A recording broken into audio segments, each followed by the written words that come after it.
la direction donc des États-Unis, où Pete Hegseth est en train de prendre la parole. On va l'écouter tout de suite et on va débriefer juste après. On déjà sait faire quelque chose. Le président Trump, lui, est entré dans l'histoire. Après Soleimani, après le deal d'Obama, après une campagne sur les sites nucléaires, jusqu'à la victoire militaire décisive que nous avons pu engranger. Aucun autre président n'a fait preuve d'autant de courage, de résolution que ce commandant en chef, on pourrait dire. Le président Trump a vraiment marqué de son empreinte ce moment pour arriver à ce cessez-le-feu. Comme le président l'a dit ce matin, un grand jour pour la paix au monde. Je pense que l'Iran en a assez.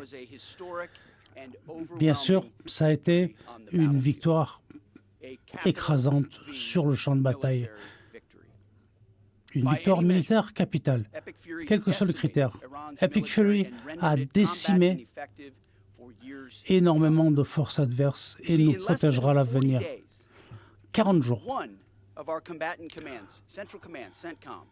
Le CENTCOM a utilisé moins de 10% de la force de frappe totale américaine, a pu démanteler l'une des puissances militaires les plus importantes du monde. Des gens qui n'ont pas pu se défendre eux-mêmes, leur territoire, leurs gens. Et nous n'avons dévoilé qu'une partie de notre force. Et l'Iran a souffert une défaite cuisante. Avec nos partenaires israéliens, les militaires américains ont réalisé tous les objectifs que nous nous étions fixés en temps et en heure, comme ça a été défini dès le premier jour. Iran est au fond du trou. Que ce soit, quelles que soient les classes de la population, quels que soient les matériels, les avions, les sous-marins, etc., les forces aériennes ont été quasiment neutralisées.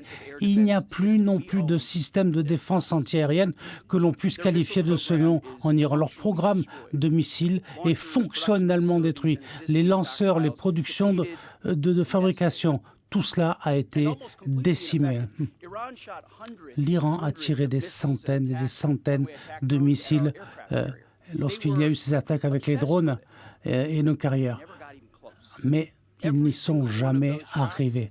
Chacun de ces tirs a été un tir qui a atterri très très lointain de l'Abraham Lincoln. Et puis le contraste,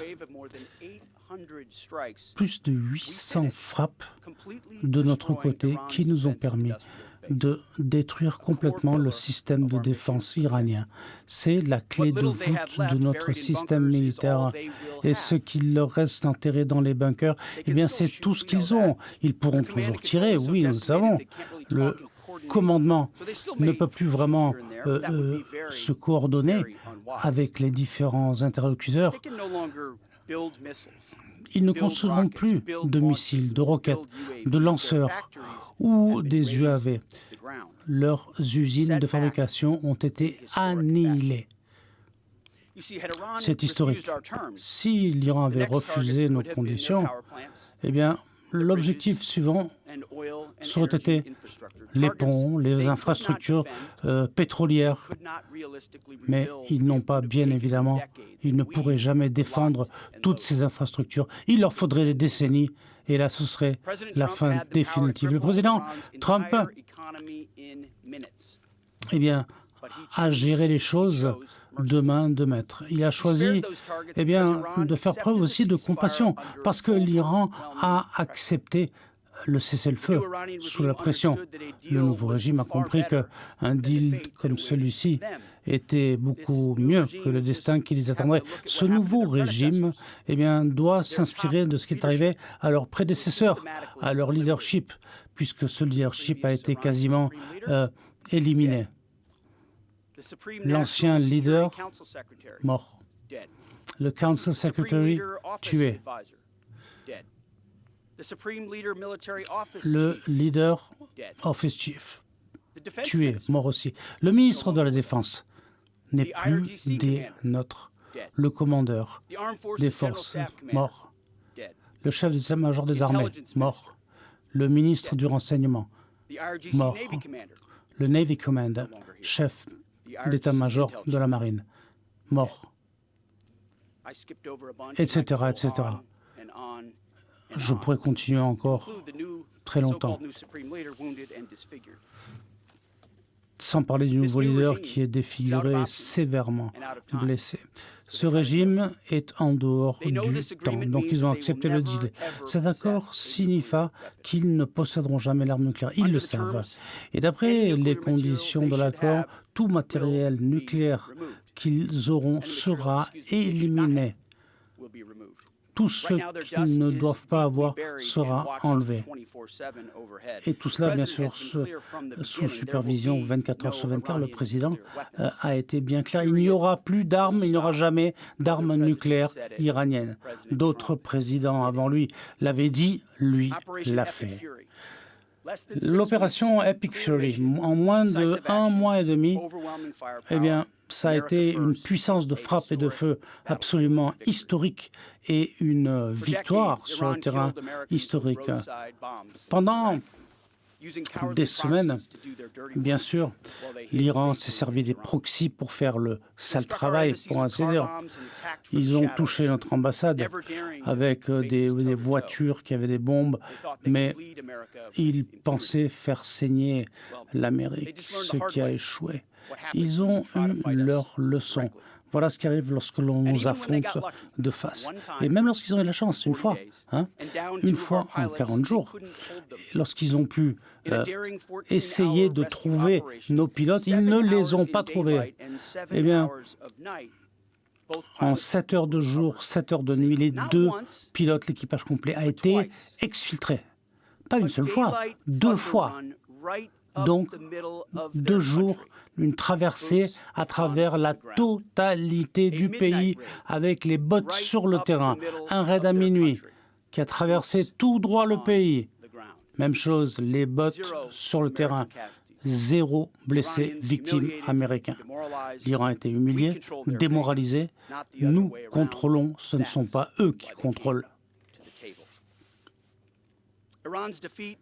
La défaite de l'Iran, eh bien, c'est la rétribution pour tout ce que nous avons fait. Et je pense par exemple à l'Irak et à tous ceux qui ont été tués. Et je pense aux souffrances que ce régime à l'époque a infligées au monde. Aujourd'hui, nous avons la possibilité de vraiment connaître la paix. Pour l'heure, nous avons fait notre travail.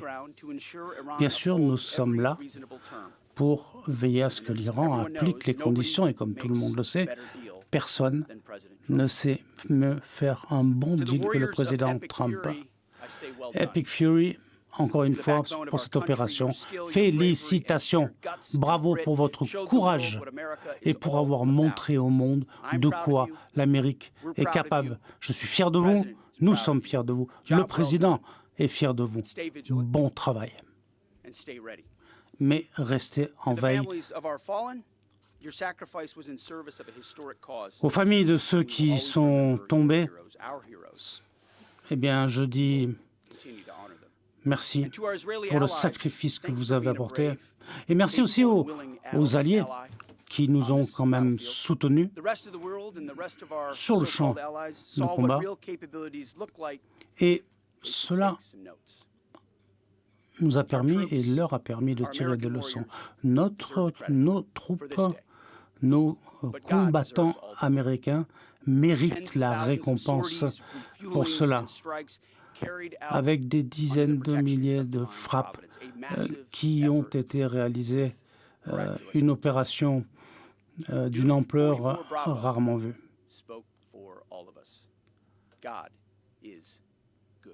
Dieu est bon.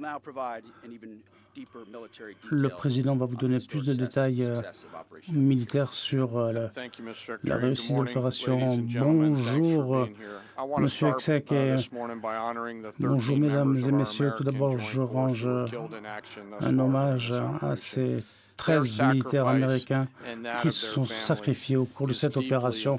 Leur sacrifice, ce que leurs familles ont sacrifié aussi, est d'une importance fondamentale pour nous.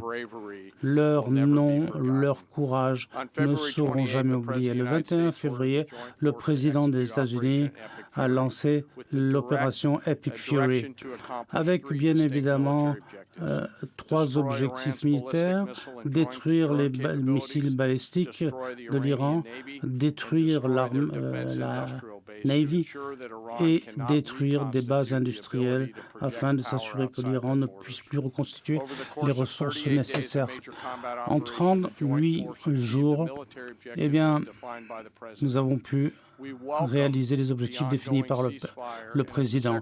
Et nous saluons le cessez-le-feu. Et comme cela vient d'être dit, nous espérons qu'il s'agira d'une paix durable. Mais soyons clairs, les forces conjointes restent bien évidemment en garde, avec la même précision, la même rapidité dont nous avons fait preuve au cours de ces 38 derniers jours. Félicitations et merci au leadership du Central Command, Brad Cooper, merci à Kevin Leahy, merci à M. Compton et à tous ces commandants, tous ces officiers qui ont conduit cette opération.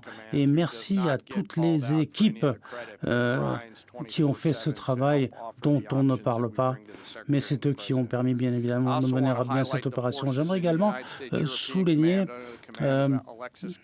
Alexis Grankovich. Merci à lui qui a protégé le flanc ouest pour protéger le CENTCOM. Et merci à tous nos partenaires à travers la communauté du renseignement pour la capacité de comprendre les intentions de l'ennemi. Et c'est quelque chose qui est décisif, comme sur le champ de bataille. La DIA, la NSA, la CIA et le Bureau national de la reconnaissance. Merci à eux tous. Merci à tous ceux qui ont ainsi contribué à cette réussite. Je veux parler de STRATCOM, SpaceCom, STRATCOM, SOCOM et CyberCom. Tous, eh bien, se sont mobilisés par rapport aux efforts du CENTCOM. Et puis merci à nos partenaires dans le Golfe, bien évidemment, qui nous ont suivis au quotidien, du Royaume d'Arabie Saoudite. Et merci à tous ceux qui nous ont aidés à défendre nos soldats et qui sont prêts à nous aider de nouveau s'il le fallait. Et merci à mon équipe, merci à l'état-major commun qui ont travaillé jour et nuit pour m'offrir les options que j'avais, avec bien évidemment les risques qui y sont associés. Ce sont les gens qui travaillent le plus dur de ce que j'ai jamais pu voir. Et plus important encore aujourd'hui, j'aimerais remercier les membres des forces conjointes américaines qui ont vraiment tout mis dans l'opération Epic Fury. Et merci à leurs familles et à tous ceux qui, pendant 38 jours, ont travaillé 24 heures sur 24. Le secrétaire et moi-même ne saurions être plus fiers de vous tous. Et nous apprécions énormément le soutien du peuple américain, dont nous savons qu'il a bien évidemment, qui a prié, qui nous a aidés, qui nous a appuyés. Et comme cela a été dit, les États-Unis a ainsi dévasté la capacité de ce régime à nuire aux États-Unis. Depuis le début des frappes, plus de 13 000 cibles ont été touchées. Plus de 4 000 cibles dynamiques ont été touchées par nos forces grâce au système de contrôle de commandement intelligent Acumen et grâce à l'agilité de nos forces. Les forces CENTCOM ont détruit à peu près 80% des systèmes de défense antiaérienne. 1500 cibles ont été touchées, plus de 450 missiles, les drones d'attaque et surtout les capacités de stockage de ces systèmes ont pu être détruits, ainsi que les réseaux logistiques avec plus de 2000 nœuds de coordination de la logistique qui ont pu être neutralisés. Et nous savons que c'est très frustrant, bien sûr, aujourd'hui, de continuer à se battre lorsque l'on se place du point de vue iranien. Et nous avons près de 90% de notre flotte régulière, comme le secrétaire général a dit, 190 bateaux ont été présents. Et puis le feu depuis les airs, depuis la terre, a effectué plus de 700 frappes contre des cibles et nous avons détruit plus de 95% de leurs moyens navals. Et peut-être encore plus important, nous avons détruit la base industrielle de l'industrie de défense. Ils sont incapables de remettre tout ça en place. Nous avons attaqué plus de 90% de leurs usines d'armement. Toute usine qui fabriquait quelques systèmes, que ce fût drones ou autres, nous les avons frappés. Les missiles, même chose. Plus de 80% de leurs installations fournissant des missiles ont été neutralisées, détruites. Il faudrait des années pour l'Iran pour reconstruire cette capacité à combattre. Plus de 90 usines importantes ont été détruites et près de 80% de la base industrielle a été touchée par des frappes, ce qui affaiblit encore plus leur capacité potentielle à construire des armes. Grâce à Epic Fury, nos forces conjointes ont tapé dans le cœur même du système militaire iranien et l'ont rendu incapable de frapper les États-Unis.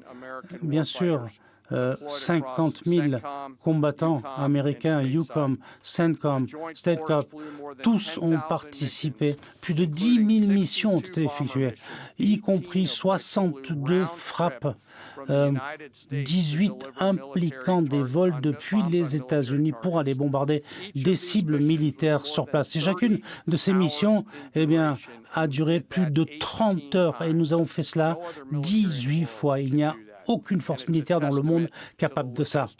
Et cela prouve bien que la force logistique dont nous disposons, Transcom et bien sûr aussi les avitailleurs, je les remercie.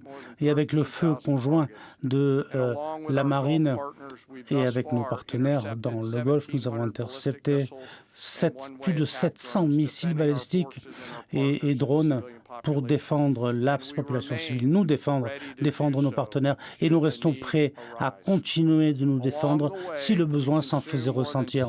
Nous avons consommé au total plus de 6 millions de repas. Et d'après mes estimations, plus de 900 000 gallons de café, 2 millions de energy drinks et énormément de nicotine. Mais je ne dis pas que ça pose un problème. Alors voilà tous ces chiffres, ces statistiques que je vous ai annoncés. Mais ça n'exprime pas complètement la nature des choses. Tout cela est très chaotique. C'est imprévisible. C'est dark. Et il y a toujours des facteurs d'incertitude.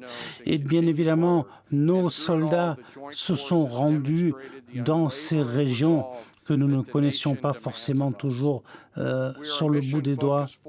Donc, notre objectif est toujours de créer les conditions pour rétablir la paix. Et aujourd'hui, nous sommes prêts à reprendre si il devait y avoir un comportement attentatoire à l'accord de paix. Avant de rendre la parole au secrétaire, je voulais moi aussi rendre hommage aux forces de secours. J'ai eu l'honneur de parler directement avec énormément de militaires sur cette mission. J'ai parlé à toute l'équipe au sol, j'ai parlé à ceux qui ont récupéré le pilote et le copilote. Et cela n'a fait que renforcer notre admiration par rapport à leur créativité, leur courage, leur ténacité lorsque les forces américaines font cause commune. Ceci est une histoire qui exprime bien qui nous sommes et de quoi nous sommes capables en tant que force conjointe américaine, prêts à nous sacrifier pour le compte des autres.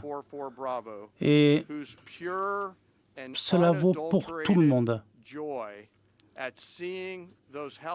Et voir ces hélicoptères arriver dans la vallée pour récupérer le pilote, parce qu'on savait qu'il n'avait pas de jacket. Et donc, lorsqu'on l'a récupéré, bien évidemment, il était comblé. Et puis la nuit, ceux qui sont récupérés, les tankers qui ont monté ça depuis la mer, et jusqu'à bien sûr toute l'assistance logistique. Et merci à tous ceux qui sont allés au site d'atterrissage dans le désert, pas une fois, mais 2 fois, même 3 fois au total. Et cela a été et reste une réussite des forces armées conjointes.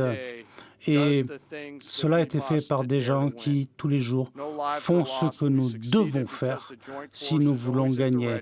Et les forces conjointes travaillent en confiance mutuelle et restent vraiment le fer de lance dont nous avons besoin pour ce genre d'intervention. Et nous ne laisserons jamais personne derrière la ligne ennemie. Donc la réussite de l'opération d'exfiltration a culminé avec cette opération spectaculaire pendant le week-end, ce qui exprime bien le courage, le professionnalisme des forces militaires et de nos forces conjointes. Ce sont les service members qui sont sur la ligne de l'avant, ce sont nos camarades qui sont dans les renseignements, que ce soit les civils, les travailleurs américains qui construisent les armes que nous avons utilisées. Et merci aussi à toutes les forces et à tous les Américains qui nous ont aidés à faire ça. Raison pour laquelle je me trouve ici en toute humilité. Leur performance est le fruit d'un engagement sans réserve vis-à-vis de notre mission et de notre pays. C'est un honneur pour moi de faire partie de ces forces conjointes et je suis honoré par les sacrifices qui ont été faits et qui sont consentis chaque jour. Et enfin, comme je le fais toujours, je demande que nous n'oublions jamais ceux qui sont tombés et leurs familles. Je pense à ces 13 personnes qui ont trouvé la mort dans cette opération. Et donc, nous n'avons pas le droit de les oublier. Merci, Monsieur le Président. Question? Merci. What role is our military playing in escorting vessels through the Strait of Hormuz at this point? L'escorte des vaisseaux dans le détroit d'Ormuz. C'est de maintenir l'ordre dans la circulation dans le détroit. Et qu'est-ce que ça veut signifier en tant que présence militaire? Nous serons là. Nous serons là pour veiller à ce que l'Iran accepte les conditions du cessez-le-feu et arrive à la table pour signer un deal. Nous sommes prêts, comme le président l'a dit. Nos troupes sont là, sont prêtes à défendre, sont prêtes à recommencer s'il le fallait demain. Et nous veillerons à ce que l'Iran accepte ces conditions. Vous avez vu l'accord initial et qui prévoit aussi le passage des bateaux qui passeront. Nous avons fait un travail très important, un travail militaire dans le détroit. Et Arsen, Napsen, etc., toutes les composantes qui ont jeté les bases. L'Iran n'a plus les mêmes capacités de défense. Et comme le président l'a dit au monde entier, maintenant il faut que le reste du monde hausse le ton une fois que le président Trump et nous tous serons arrivés au point où nous souhaitons arriver. Merci. Le président a dit qu'il y aurait un changement de régime en profondeur en Iran, qu'il n'y aurait pas d'uranium enrichi, qu'il n'y aura plus de menaces nucléaires.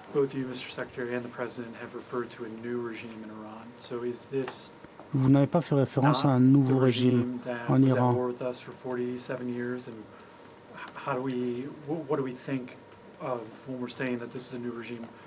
Donc quand on parle d'un nouveau régime, de qui peut-il s'agir? L'Iran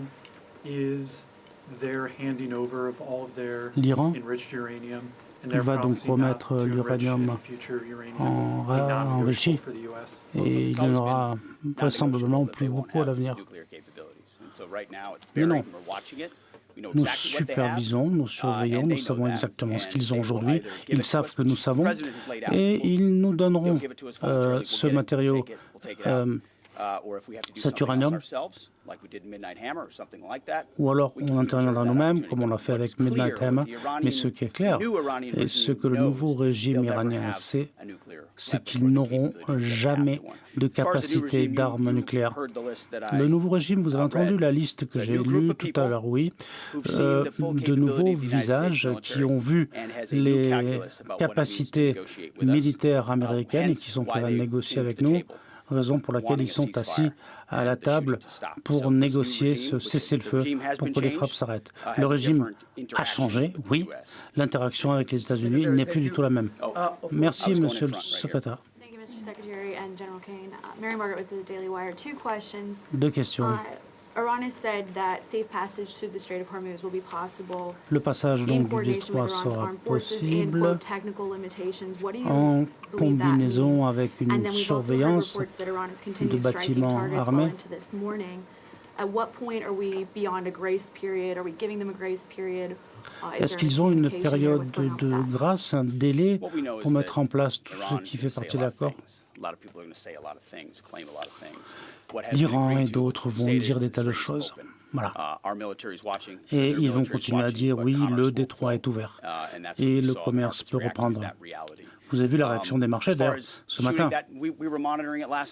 On a suivi tout ça en direct la nuit dernière. L'Iran sera bien avisé de trouver, de faire passer ce paysage à toutes leurs troupes pour leur intimer l'ordre de ne plus attaquer. Il faut toujours un peu de temps avant qu'un cessez-le-feu, bien sûr, prenne complètement effet, entre guillemets. Excuse me, why are you so rude? Just wait, I'm calling on people. 2 minutes, je vais vous passer la parole après. Yesterday in the president's Truth Social, he threatened to wipe out a civilization. That statement elicited a huge. Hier, il y a eu cette déclaration fracassante, annihilation d'une civilisation. Si l'Iran ne vient pas à la table de négociation, ne négocie pas, est-ce que le président est vraiment prêt à éradiquer l'Iran de la terre? Je vous l'ai dit, nous avons des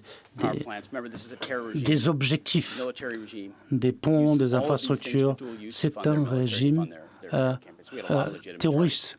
Donc il y a énormément de cibles légitimes en vertu du droit de la guerre.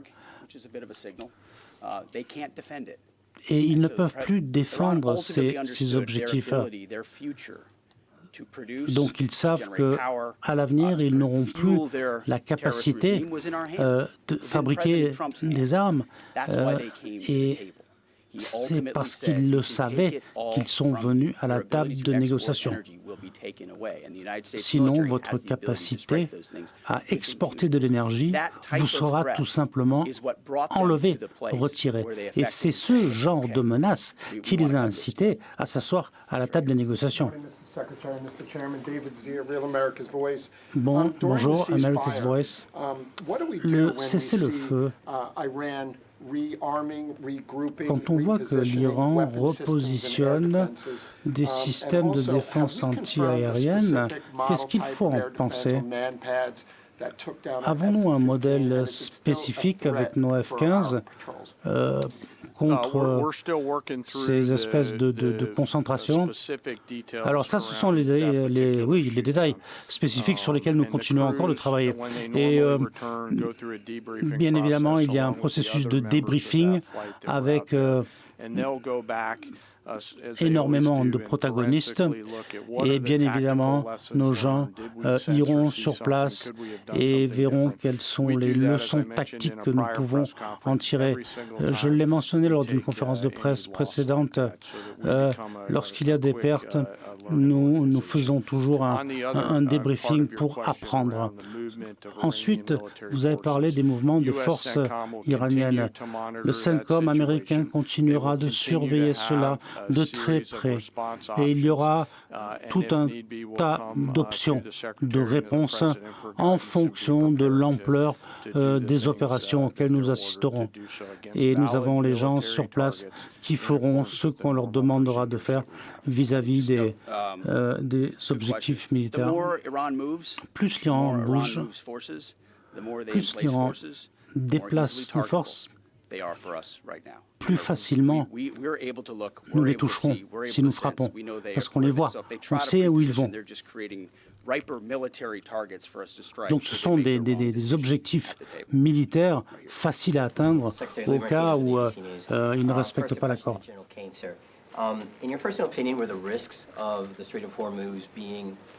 Le risque du détroit d'Ormuz, risque de fermeture,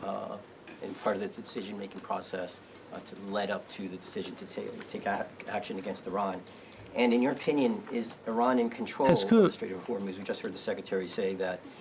l'Iran maîtrise vraiment l'accès, le passage des bâtiments dans le détroit d'Ormuz? Le secrétaire l'a mentionné. Mais à votre avis, comment les USA peuvent-ils s'assurer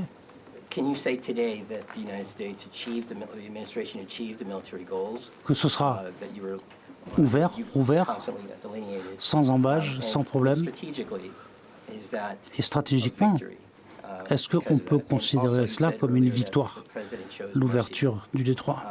Tout à l'heure, vous avez parlé de la compassion du président dans son approche, dans son attitude. Comment faites-vous la corrélation entre ces deux facteurs?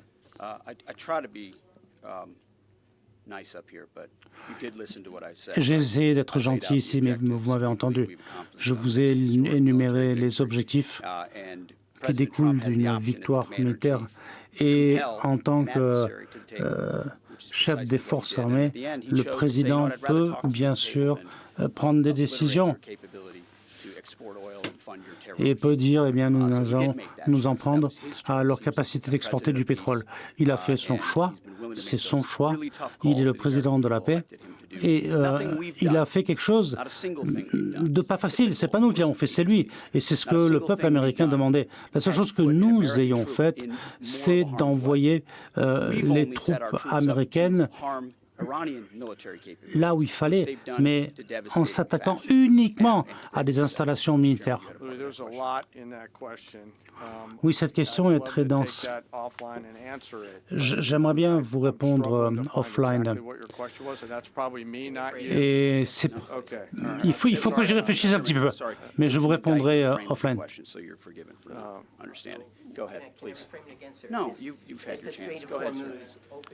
Thank you very much. I believe so, based on the diplomatic negotiations. Voilà, Bruno Darroux, on reprend la main à l'heure où cette conférence de presse est en train de continuer avec des questions plus ou moins d'ailleurs délicates qui sont posées à Pete Hegseth. On le sent parfois un peu embarrassé. La presse qui, pour le coup, joue son rôle, qui revenait il y a quelques instants sur la question du nouveau régime, le concept de nouveau régime en Iran qui est vanté de toutes parts dans la rhétorique américaine. Ça, c'est une des premières choses qu'on retient. Quel nouveau régime? Pete Hegseth, lui, dit les relations aujourd'hui ont complètement changé. Les interactions avec les États-Unis sont plus du tout les mêmes.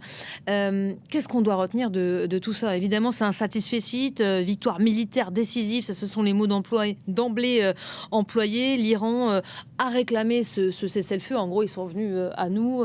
On a eu le dernier mot et on l'a emporté.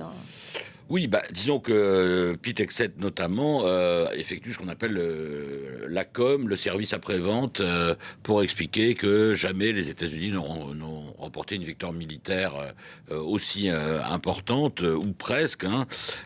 Et puis, pour expliquer qu'effectivement, les objectifs sont atteints. En fait, on sent qu'il y a une volonté de la part des responsables américains de dire, nous, là, le cessez-le-feu... on reste prudent quand même, parce que c'est un cessez-le-feu, on va voir comment se déroulent les négociations, on est prêt à y retourner, mais nos objectifs sont atteints, il y a donc un nouveau régime, donc ça c'est une affirmation de Donald Trump que vient de répéter Pete Hegseth, qui quand même laisse pantois, parce que demander aux dizaines de millions d'Iraniens s'ils pensent qu'ils ont un nouveau régime, ils pensent plutôt qu'ils ont le même régime en pire, avec des gens plus durs, avec les gardiens de la révolution qui sont désormais complètement aux manettes. Donc, franchement, cette notion de nouveau régime, c'est une arnaque intellectuelle. Voilà. Mais vous énumérez toutes les têtes du régime qui ont été éliminées vous pouvez pendant ces 40 jours. Vous pouvez décapiter, comme ils l'ont fait, pas mal de têtes d'un régime. C'est pas pour ça forcément que vous changez, que vous éradiquez un régime et que vous changez la nature de ce régime. Au contraire, ça l'a même durci. Radicalisé. De nombreux experts sont d'accord là-dessus. Voilà, et c'est plutôt l'aile militaire, purement militaire, au détriment de l'aile religieuse et un peu plus modérée, entre guillemets, qui a pris le pas. Donc ça, franchement, c'est une affirmation qui a du mal à passer. Mais les Américains et Donald Trump le disent, et Pete Hegseth, pour dire, vous voyez, hop, on a coché cet objectif, le changement de régime, c'est fait. Bon, la réalité, évidemment, est tout autre. Comme dirait Donald Trump, c'est quand même un peu du fake news, cette affirmation. Mais... là, Pete Hegseth, lui, dit aussi, nos objectifs militaires sont atteints, avec le chef d'état-major, qui lui est très très technique. On a tiré de 2000 fois, etc. Bon, enfin, très bien. De toute façon, militairement, ça, on est plus proche de la vérité. Oui, c'est une victoire militaire, tellement la supériorité de l'armée américaine est énorme, et de l'armée israélienne sont énormes par rapport à l'armée iranienne, mais...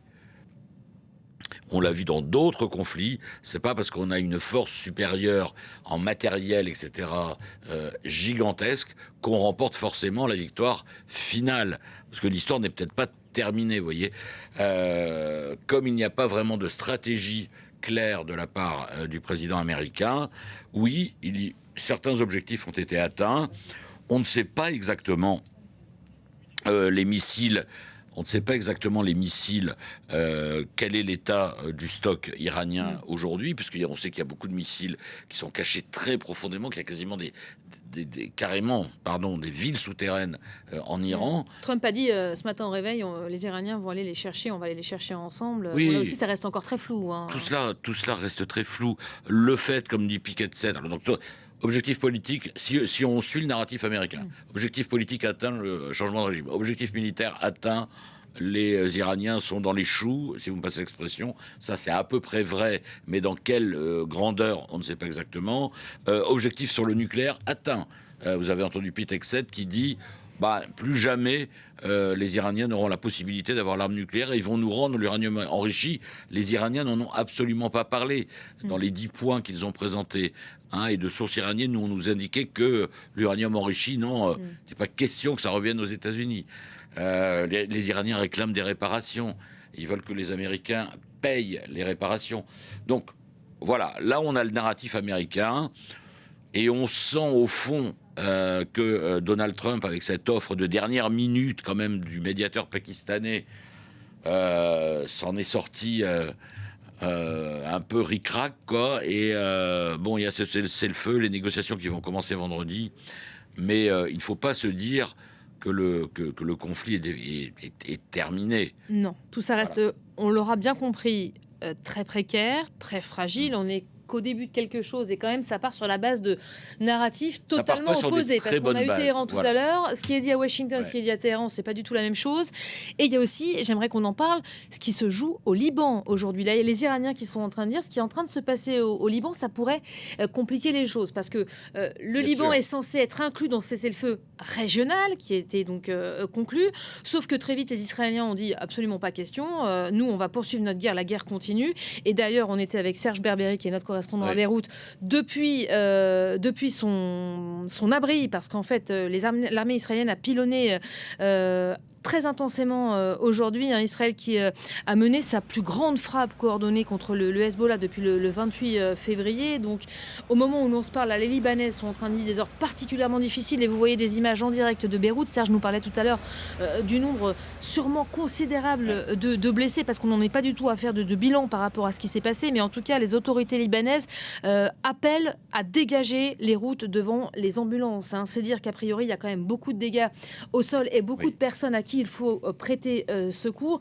Un mot de ce qui se joue au Liban en parallèle. Les Israéliens, ça les arrange bien de mettre la question libanaise de côté. Les Iraniens la remettent au cœur du jeu et disent non, Oui, tout ça n'est qu'une chose. C'est compliqué que ça, parce qu'en fait, normalement, ça devrait être un dialogue à trois, américains, israéliens, On iraniens. n'entend pas les Israéliens aujourd'hui. Sauf que mais oui, alors, mais c'est aussi les Iraniens qui ne veulent pas dialoguer directement avec les Israéliens, puisque c'est l'ennemi, si vous voulez, c'est le totem de la République islamique, le droit à l'existence d'Israël. Comme ils refusent ce droit à l'existence, ils ne veulent pas négocier directement avec les Israéliens, et du coup, d'une certaine manière, les Israéliens disent très bien, ok, négocier directement avec les Américains, mais nous, le Liban et le Hezbollah, c'est notre affaire, et donc on va poursuivre. Mais les Iraniens, dans leurs négociations avec les Américains, mettent dans leurs 10 points une cessation des hostilités sur tous les fronts de la région, y compris le Liban. Et il nous a été dit de sources iraniennes que si la question libanaise n'était pas inclue dans les négociations, eh bien ce serait un point de complication très net entre les délégations américaines et iraniennes. Et donc, Donald Trump va se retrouver, on a envie de dire, une nouvelle fois avec son problème Netanyahou, parce que Benjamin Netanyahou, lui, il est très déterminé, il sait où il veut aller, il sait là qu'il veut essayer, encore une fois, d'éradiquer, d'en finir avec le Hezbollah, et donc il n'a pas l'intention de s'arrêter pour l'instant dans ses opérations contre le Liban, et ça va être un des problèmes dans les négociations qui doivent s'ouvrir entre Américains et Iraniens vendredi au Pakistan.